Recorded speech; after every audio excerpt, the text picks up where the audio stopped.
Olá, bom dia a todos. Prazer estar participando mais uma vez aqui do X Fórum. Eu sou o Rodrigo Regis, eu sou analista de projetos do NIC-BR e venho coordenando a equipe de ativação do XBR nos últimos anos. Também sou um dos coordenadores do OpenCDN, ali participo ali junto com o Moreiras. Bom, a ideia da apresentação hoje, né, como a Andrea comentou, é falar um pouco, fazer um reporte aí de como foram as atividades da equipe de ativação durante esse ano de 2020. Deixa eu compartilhar aqui a tela.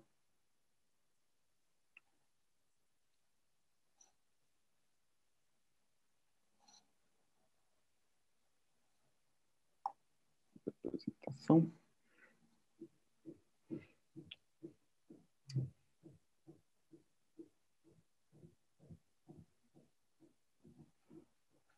Então, fazer um relato breve aqui do que aconteceu aí nesse ano meio conturbado aí de 2020.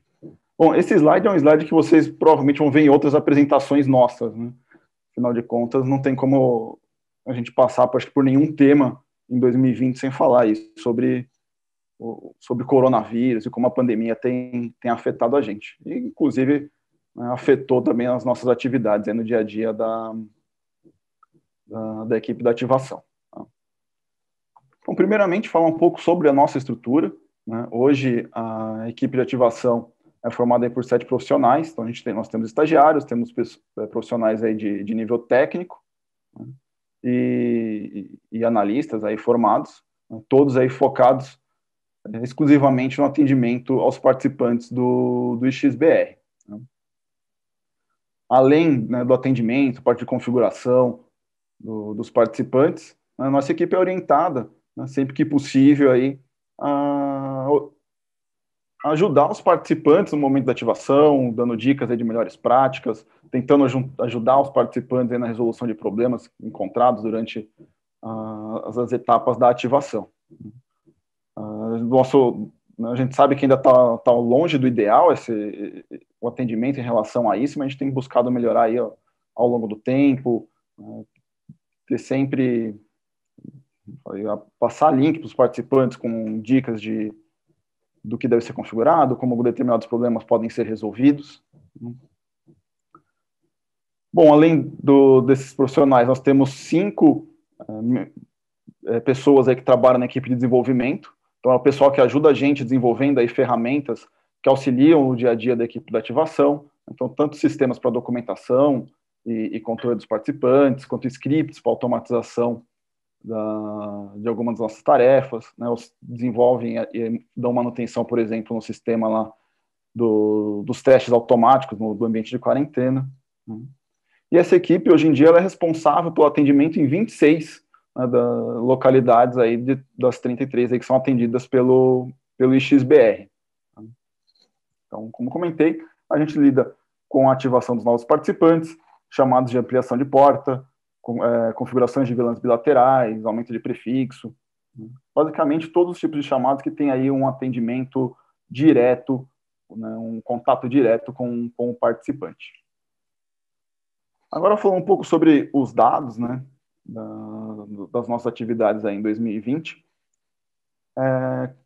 Ontem, quando eu estava preparando os slides, né, eu fiz a comparação com, né, o número de atendimentos nossos aí em relação ao que a gente teve em 2019, e aí me chamou a atenção, se vocês acompanharem no terceiro quarto aí desse gráfico, o pico, né, no aumento de chamados atendidos no início de 2020. Né? Então, a gente veio aí no final de 2019 com um total ali de 300 e poucos chamados atendidos pela nossa equipe. Né? E a gente percebeu ali que em fevereiro e principalmente em março houve um salto muito grande na quantidade de chamados que foram abertos e atendidos por nós. Né? No primeiro momento, a gente teve a impressão de que isso era um efeito da pandemia, né? Porque coincide aí com o início do período da quarentena, aquele desespero de todo mundo aí achando que a internet ia entrar em colapso, que, né, então foi a quantidade, por exemplo, de chamados de ampliação, de capacidade cresceu bastante.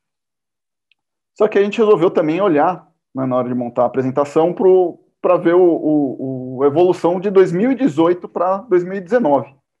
E para nossa surpresa, né, a gente percebeu que ali mais ou menos no mesmo período, né, do comecinho do ano de 2019, também teve um pico grande no aumento do número de chamados. Né? Eu não cheguei a fazer a conta ali no lápis, mas se a gente no olhômetro, aí, analisando o gráfico, teve um aumento de 2018 para 2019 quase tão grande quanto o que a gente viu agora no período do início da pandemia. A gente não teve tempo aí de levantar outros dados e fazer uma análise mais profunda, né? Mas a gente tem aí tende aí a enxergar que a pandemia não teve, pelo menos em relação à quantidade de chamados abertos aqui no XBR, a pandemia não teve um impacto tão grande quanto a gente tinha imaginado inicialmente.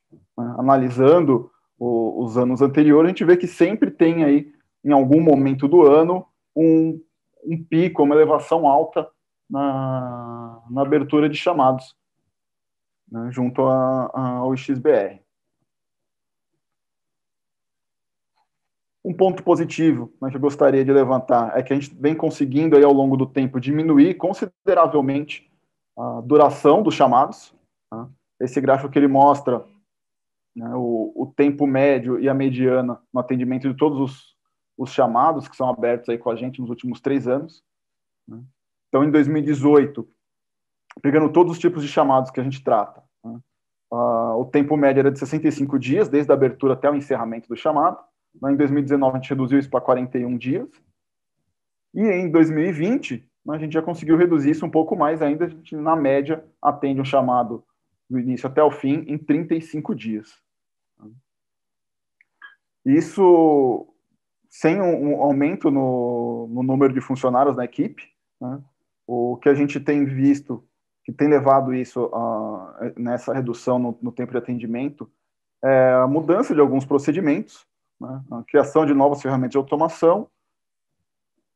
E esse ano, né, a gente tem um outro fato que entra na conta também, que é a questão do trabalho em home office.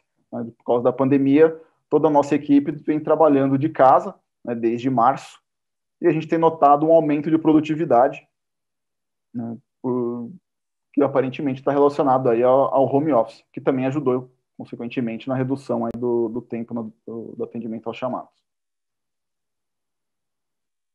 Nesse slide, eu gostaria de chamar a atenção para a avaliação que os participantes fazem dos nossos chamados. Tá? Ao final de todo chamado, os participantes eles recebem, né, por e-mail lá um link para avaliar o nosso atendimento. Então a gente se baseia aí na metodologia de NPS. Ao longo dos anos, as notas têm sido, né, relativamente boas, sempre aí acima de 8, em alguns meses a média ficou acima de 9. Só novembro aí que a gente recebeu a nota aí, deu para passar de ano, 7,5, né, mas está bem mais baixo do que os outros meses. O Moreira já veio chamar minha atenção aqui para ver o que está acontecendo. Né? A gente vai fazer uma análise com mais calma para ver se teve algum fator que levasse a essa nota mais baixa aqui nesse último mês. Mas só que mais do que isso, eu queria chamar a atenção pelo baixo número de chamados que são avaliados. A gente não tem nem 10% dos chamados avaliados, que é muito ruim para a gente, porque a gente precisa desse feedback dos participantes para que a gente consiga, né, focar no que realmente a gente precisa melhorar, o que precisa melhorar, né, dar mais atenção aí. Tá? No geral, a maioria das notas das avaliações são boas. Né? Além da nota, o participante pode colocar ali um comentário sobre, né, como foi o atendimento. E se o número de avaliações, né, com a nota já é baixo, o número de comentários é mais baixo ainda. O que é curioso, né, é que a maioria dos comentários elogiosos são citando que o nosso atendimento é rápido, e a maioria dos comentários com notas mais baixas são citando que o nosso atendimento é devagar. Então a gente fica aí meio no impasse. Né? Tá certo que a gente nunca vai conseguir agradar todo mundo, né? Mas esse impasse aí é curioso. Aqui eu, né, vou mostrar um pouco também em relação aí ao crescimento no número de chamados atendidos. Então, aqui eu trouxe o número da quantidade de portas, VLANs, do PV4 e PV6, que nós chamados de ativação desses quesitos que nós atendemos aí em 2020. Um fato interessante é que agora no mês de outubro, se eu não me engano, setembro, outubro, nós tivemos a ativação dos primeiros participantes IPv6 only.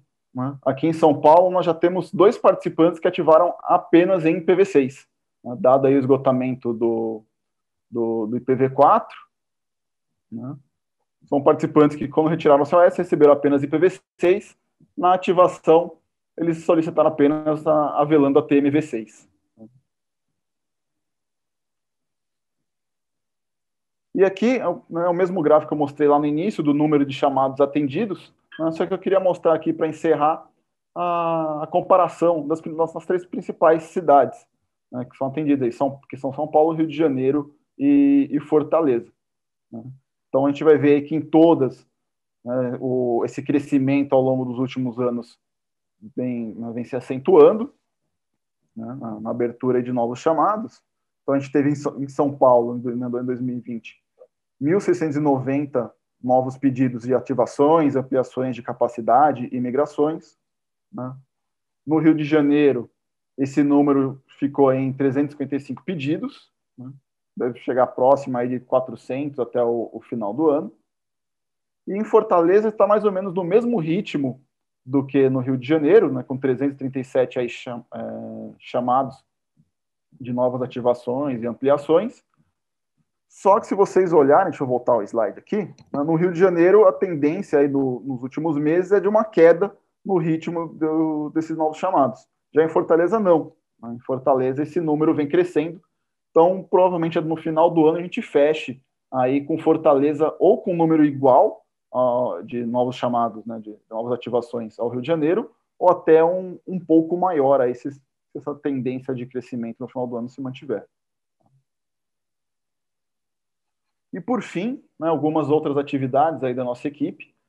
Nós praticamente concluímos a implantação das quarentenas automatizadas em todas as localidades do XBR, inclusive as que são aí atendidas pela equipe da RNP. Só está faltando Caxias do Sul, mas a gente deve fazer isso agora até o final do ano, no mais tardar aí comecinho do ano que vem, né? Está só aguardando a chegada dos novos servidores lá na localidade. Né? E nós concluímos também, quase concluímos, a implantação do Looking Glass Web, né, do Alice, em todas as localidades também do XBR. Então, se vocês acessarem lg.ix.br, vocês vão ter acesso a um Looking Glass Web, onde vocês conseguem fazer aí uma análise do que está sendo anunciado pelos participantes do XBR em cada localidade. Ainda falta implementar o Alice em São Paulo, mas também isso está em vias de acontecer aí no começo do próximo ano. Né? Falta ali alguns acertos em relação à compatibilidade com a versão de Bird que a gente utiliza em São Paulo e algumas questões de navegabilidade também a gente precisa acertar. Como foi no começo do ano, isso já deve estar resolvido. Tivemos aí melhorias no sistema de faturamento do X, né, uma nova interface para o participante, né, e algumas melhorias internas também. Tá? E amanhã o Moreiras vai apresentar um novo mapa de AS, né, que é uma ferramenta que a gente também desenvolveu aí nos últimos meses, que a intenção é ajudar aí no entendimento e visualizar o desenho de como estão os participantes das localidades atendidas pelo XBR, né, nos PTTs atendidos pelo XBR, né, ver, por exemplo, de quais estados ou de quais países temos participantes em São Paulo, a comparar, por exemplo, quem está conectado em mais de uma localidade. Né? Amanhã o Moreiras vai dar mais detalhes aí sobre essa ferramenta. E é isso. Essas informações que eu queria trazer para vocês. Depois aí a gente, durante o evento, a gente tira as dúvidas aí através do chat. Muito obrigado.